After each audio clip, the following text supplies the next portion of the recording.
Types of games in artificial intelligence. We've been talking about games all along, and we understand that is one of the most interesting areas of exploration.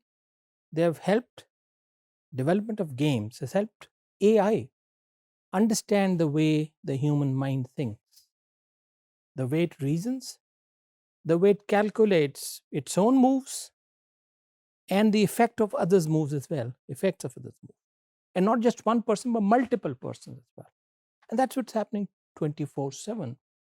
Very common example, I've said this many times before.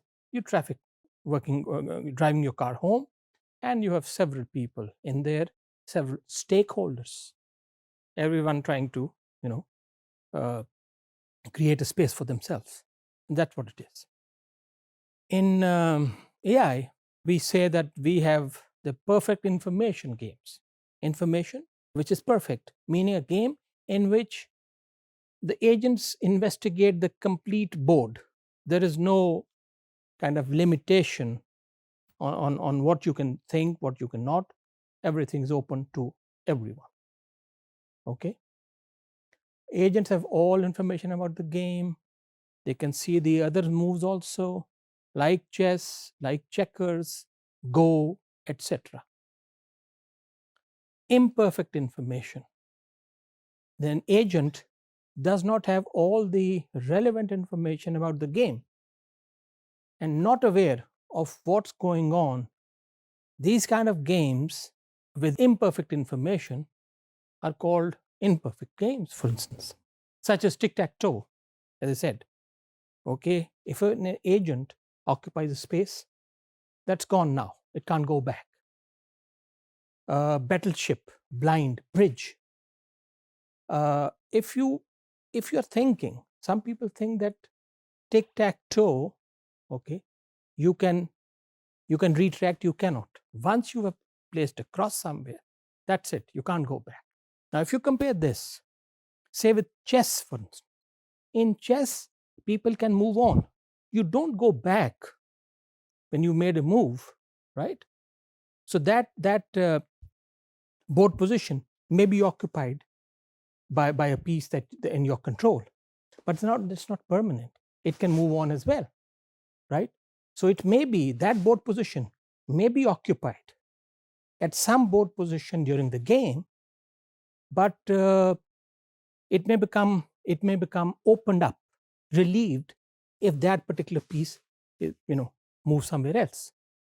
So there, compare this with situations with this tic-tac-toe, okay, or blind or bridge and so forth. Then there are deterministic games, games that follow a strict pattern and set of rules for the games, and there is no randomness associated with them. There is no randomness.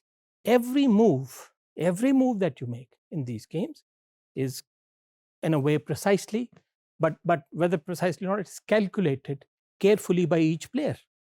Now, other games called non-deterministic. These have various unpredictable events. What do we mean by that? There's a factor of chance or luck. Think about it. This factor of chance or luck is introduced by something called a dice. You throw that dice on a Ludo board or in a Monopoly game, and it comes up with 5, for instance.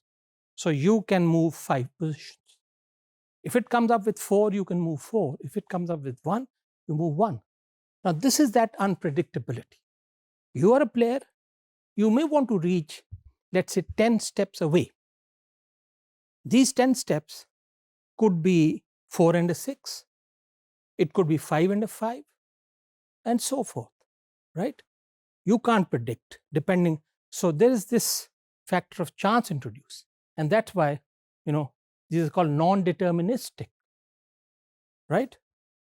Rolling of a dice happens, as I said, Monopoly, Ludo, or cards, the game of cards. Highly unpredictable. You may have several cards in front of you, okay, you can make a random move. Nobody can predict that, right? So these are random. Each action and response is not fixed, sometimes also called stochastic, statistically controlled game. Now come to something called a min-max procedure or think ahead strategy.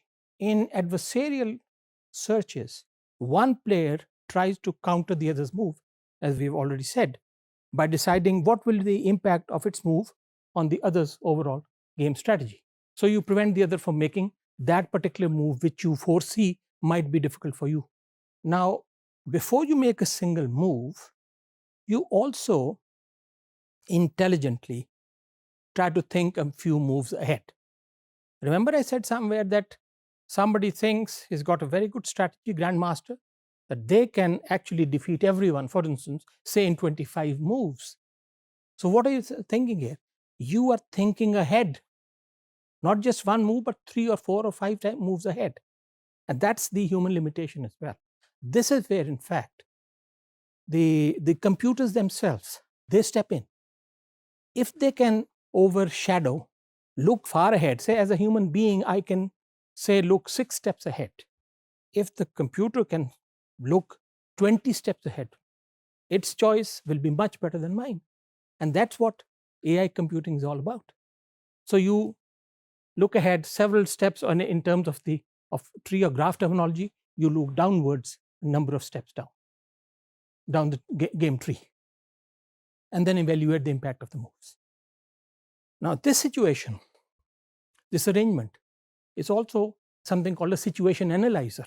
Call it a function. Situation analyzer converts all these judgments about the board situations into a single number called a quality number. From my perspective, for instance, that if I make a move, say, a pawn to the left or a pawn to the right, and these new positions, what do they mean for me? So what you do is you actually pass this information to your situation analyzer, these two board positions, and then it comes up with a number that you've already, put up in the function itself, how to calculate a good board position versus a bad position compared for me, not for my opponent. So situation analyzer converts all these moves that I think about into that quality number. And it is also called a static evaluator. Static evaluator. And the score of the number is calculated, is called that static evaluation of that particular board position. Now, that board position, as we know, is represented on a tree as a node. Okay, so every node in a tree, which is used to represent a chessboard, for instance, that will mean one board position. Now, the result of that static evaluator, it can give positive numbers, it can give negative numbers. By convention, a positive number, will favor me, let's say, for instance, I'm trying to use it, and the negative number will favor my opponent. So greater a positive number, that means this particular node, a board position, is good for me. But a negative number for the same board position, could mean good for my opponent and bad for me. So this is how, you use that situation analyzer trying to indicate favor one person, one player to the other. And the person who's trying to use the positive numbers for her or him's favor is called the maximizer, the person who's trying to maximize the static function. And my opponent will call the minimizer. So he's trying to get a reduced number on the static evaluator. I'm trying to maximize. So I'll move in those directions, and he will move or she will move in the opposite direction. So maximizer and a minimizer. Now, a maximizer now, as I said previously, as a strategy, has to keep in view the choices available to the minimizer as well in the next step. So if I make that move, will it make the other person more stronger than I am? Or will it make him weaker? And then when his turn comes, he will ask himself the same question. And we try to preempt each other's moves. So you only don't just move yourself, you also try to anticipate the other person's move. If you look at the example of this board position, you're standing at node A, the maximizer wants to decide which node to visit next, that is choose between B and C, and maximizer wishes to maximize the score apparently being 7, so he wants to get to 7. The maximizer should get to C and then go to G, for instance, because G has a score of 7. Now, when the maximizer will reach C, the next turn will be of the minimizer, which will force the game to reach configuration of node F with a score of 2. So it will try to push me for a lower score. I am trying to maximize.